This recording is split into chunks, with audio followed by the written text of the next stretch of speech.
Hi అండి, అందరికీ నమస్కారం. Welcome to Shri Lakshmi Nisha vlogs. ఎలా ఉన్నారండి? అందరూ బాగున్నారని అనుకుంటున్నాను. బాగుండాలని మనస్ఫూర్తిగా కోరుకుంటున్నాను. అందరికీ తొలి ఏకాదశి శుభాకాంక్షలండి. ఈరోజు తొలి ఏకాదశి పండగ సందర్భంగా నా రోజు ఎలా గడిచిందో మీతో షేర్ చేసుకోబోతున్నాను. ఈ రోజైతే ఎర్లీ మార్నింగే నిద్ర లేచాను. ముందు రోజు నైటే కిచెన్ మొత్తం క్లీన్ చేసుకున్నాను. స్టవ్ అండ్ కౌంటర్ టాప్ మొత్తం వాటర్తో క్లీన్ చేసి మంచిగా ముగ్గులు పెట్టుకుని ముందే సిద్ధం చేసుకున్నాను అనమాట. నెక్స్ట్ ఇంకా వంటగది మొత్తం క్లీనింగ్ అయిపోయాక నెక్స్ట్ డే బ్రేక్ఫాస్ట్ కోసం పెసలు నానబెట్టుకున్నాను. రేపు పొద్దున్న పెసరట్టు వేద్దామని చెప్పి. నెక్స్ట్ ఇక ఎర్లీ మార్నింగ్ అయితే లేచేసి ఫ్రెష్ అప్ అయిపోయి ముందుగా అయితే నేను మా తమ్ముడు ఆఫీస్కి వెళ్తున్నాడని చెప్పి వాడికి దోశలు వేసిద్దామని చెప్పి వంటగదిలోకి అయితే వచ్చి దోశలు స్టార్ట్ చేసేసాను. ఇంకా అప్పటికి మా వారు వేనిషా అయితే ఇంకా లేవలేదు. సో నేనైతే ఇంట్లో పనులు అయితే చేసేసుకుంటున్నాను వారు లేచిలోపు.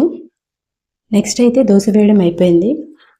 ఇంకా బయటకు వచ్చేసి బయట కారిడార్ అంతా తుడిచేసి మాప్ పెట్టేసి ముగ్గులు అయితే వేసుకుంటున్నా. నా ముగ్గు అయితే చూసి ఎలా ఉందో కామెంట్ అయితే తప్పకుండా చేయండి.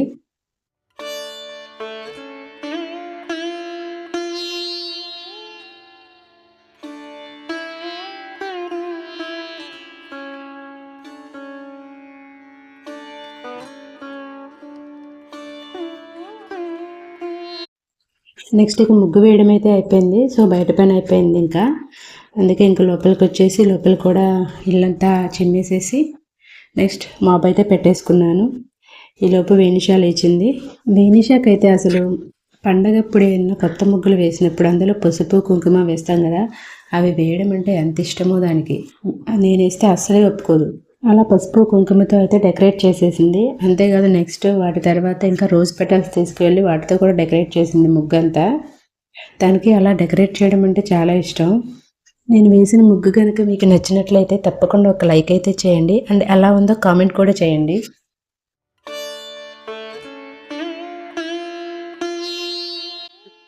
నెక్స్ట్ ఇంకా ఇంట్లో పని అంతా అయిపోయింది. తర్వాత ఇంకా నేను ఫ్రెష్ అయిపోయి వచ్చేసి దేవుని కోసం ప్రసాదం స్టార్ట్ చేశాను. తొలి ఏకాదశి అంటే మస్ట్ అండ్ షుడ్గా పేలాల పిండి అయితే ప్రసాదంగా పెట్టుకుంటాం కదా, సో అదే ఇక్కడ ప్రిపేర్ చేస్తున్నాను. ముందుగా స్టవ్ వెలిగించి కడాయి పెట్టుకొని అందులో కొంచెం నెయ్యి వేసుకున్నాను. ఆ నెయ్యిలో జీడిపప్పు ఇంకా కిస్మిస్ వేయించుకున్నాను. జీడిపప్పు కిస్మిస్ అయితే వేగిపోయాయి, వాటిని పక్కకు తీసేసుకున్నాను. నెక్స్ట్ అదే ప్యాన్లో ఇంకొంచెం 1 స్పూన్ నెయ్యి వేసేసి అందులో కార్న్ వేసి పాప్ చేసుకున్నా.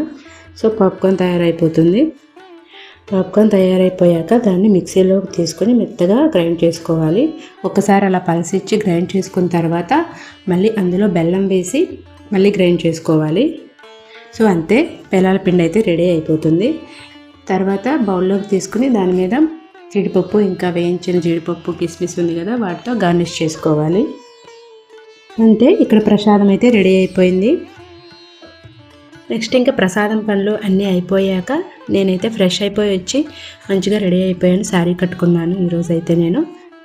ముందుగా దేవుని పటాలు పూజా సామాగ్రి అయితే క్లీన్ చేసేసుకున్నాను. పూజకి కావాల్సిన అవసరమైన వస్తువులన్నీ కూడా దగ్గర పెట్టుకున్నాను. ముందుగా దేవుని పటాలన్నింటికీ గంధం ఇంకా బొట్లు పెట్టుకున్నాను ఫస్ట్ అయితే.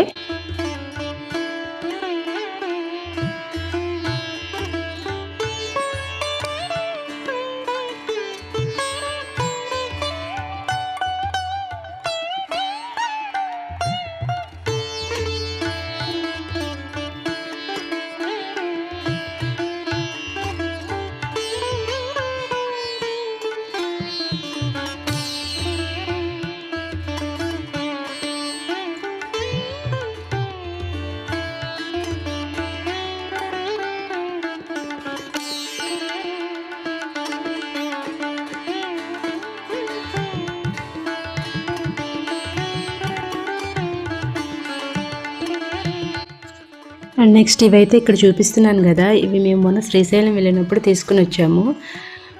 పేర్లు చూసి టెంప్ట్ అయి తీసుకున్నాను, కానీ అంత స్మెల్ ఏం రావట్లేదు.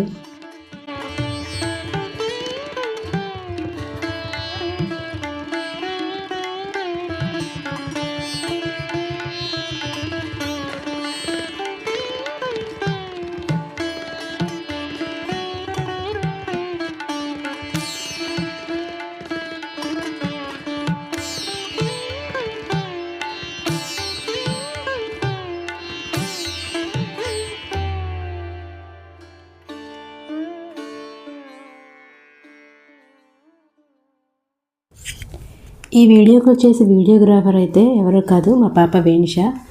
చాలా బాగా తీసింది కదా, అంత చిన్న వయసులోనే ఇంత పర్ఫెక్ట్గా తీసింది, ఎక్కడ బ్లర్ అవ్వకుండా కదలకుండా మంచిగా తీసింది.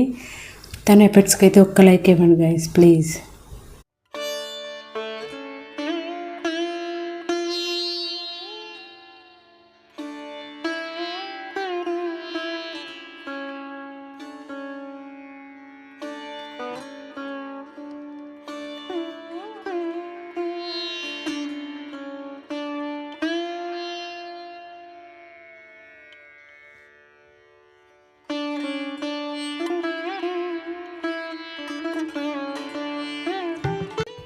ఇదండి ఈ వీడియో అయితే.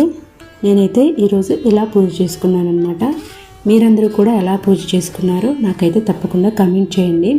అండ్ నా పూజా బ్లాగ్ ఎలా ఉందో తప్పకుండా కామెంట్ చేసి చెప్పండి. నా ఈ వీడియో కనుక మీకు నచ్చినట్లయితే లైక్ చేయండి, షేర్ చేయండి అండ్ కామెంట్ చేయండి. సబ్స్క్రైబ్ చేసుకోవడం మాత్రం అస్సలు మర్చిపోవద్దు గైస్.